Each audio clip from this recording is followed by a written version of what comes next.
So why do you think Epstein became almost like I don't know, the central figure for all of this corrupt global elite meta Well, cartel? he's just a microcosm of it, really. But I think Is it his own he became perversion? too exposed, I think, especially after his first arrest. And as he described it, he became radioactive, but he had, before been able to move through all these. Control is slipping, and someone powerful is scrambling to keep it. Everyone thought Oprah Winfrey sat above the mess untouchable and clean until the pattern starts blinking red and refusing to shut up. This was supposed to be settled history. Harmless proximity, old noise. It isn't. What just hits the music? Wire is not a rumor but a chain reaction. A rival speaking openly again.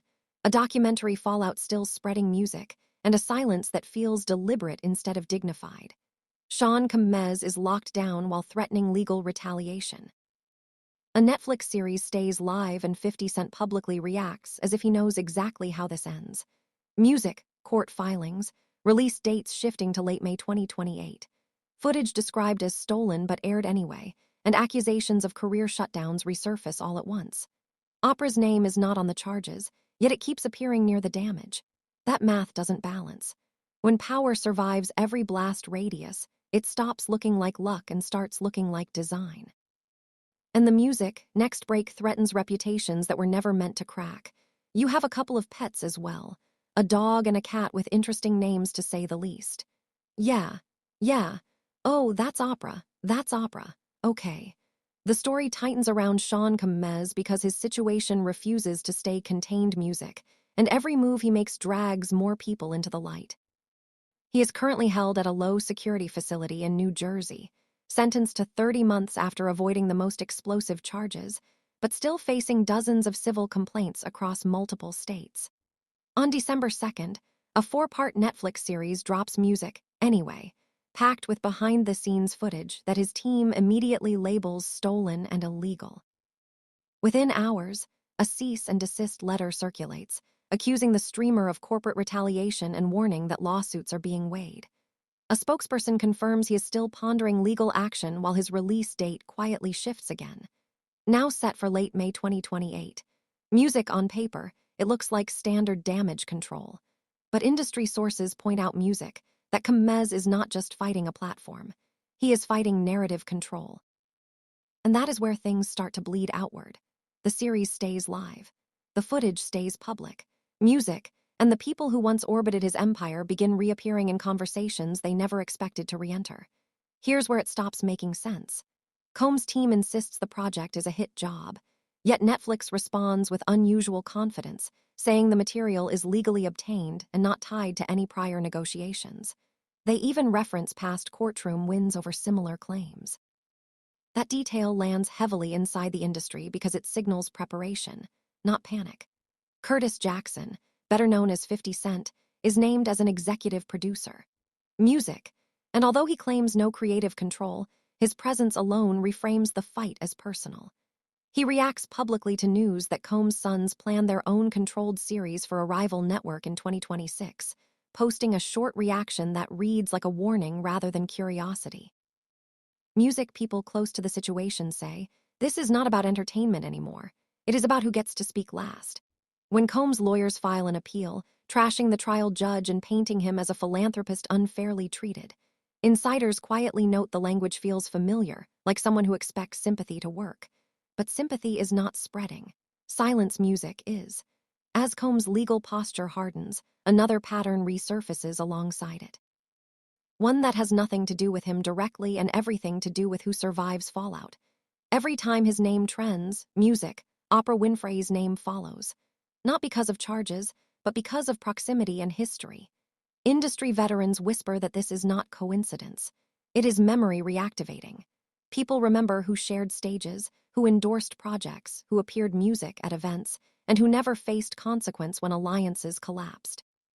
In the middle of the documentary noise, old interviews start circulating again, including long-standing grievances from artists who say a single closed door from Oprah changed their trajectory. 50 Cent's comments from years ago about being denied her platform over his music resurface and spread fast.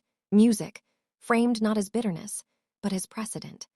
He once described her show as confirmation of success, something he was permanently blocked from. Now, as Kemez fights to reclaim his music voice, the contrast sharpens. One man is locked away while threatening lawsuits. Another figure once adjacent to his world remains publicly serene. That there would be a list does defy common sense for any common music criminal. Why would you maintain your own evidentiary criminality? But to Jason Chavez's point, music, that doesn't mean there aren't clients. Just because there might not be a list music doesn't mean there are not clients. And Ghislaine Maxwell could be put to the test on nomming the names, creating the list after the fact of people that she saw. That contrast is exactly what keeps insiders talking. Oprah does not comment on Kemez. She does not need to, but people close to several production houses say her silence reads as strategy, not distance. This is not the first time powerful men collapse while she remains untouched. Harvey Music Weinstein's convictions still hang in the background of every conversation, especially after Singing Seal publicly accuses Oprah of knowing about Weinstein's behavior for decades and doing nothing. Music. Rose McGowan follows with her own statements calling Oprah fake and accusing her of protecting a corrupt power structure. These claims are not new, but they gain weight when replayed against the current implosion. Sources say executives are privately asking why some relationships are recast as coincidence, while others are labeled complicity. Oprah's past statements expressing shock after revelations surface feel increasingly rehearsed to critics, especially when compared to how aggressively she once condemned selected figures. The pattern is not accusation. It is a symmetry, and a symmetry breeds suspicion. The whispers grow louder when people start connecting this moment to a much older scandal that never fully settled.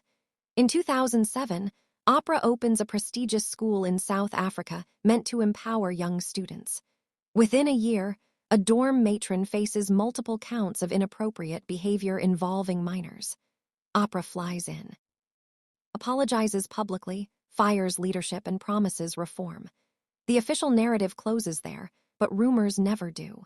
Years later, additional incidents surface, including investigations into student conduct and a shocking music discovery involving a newborn found on campus. None of this leads back to Oprah legally. Yet, conspiracy theories explode anyway, fueled by the same question that lingers now. How does chaos repeatedly erupt under her banner without touching her reputation? Industry insiders say the school becomes a reference point whenever accusations of cover-ups are discussed, not because of proven wrongdoing, but because of how efficiently the story disappears afterward. And then there is John of God, the Brazilian spiritual healer Oprah once praised on her show, calling his work inspiring.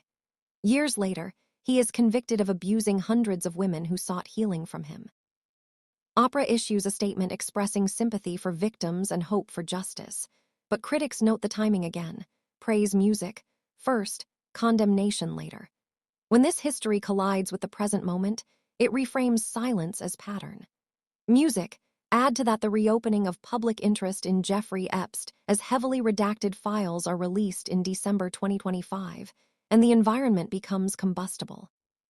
Epstein's documents show elite social circles, missing pages, and names withheld under legal justification.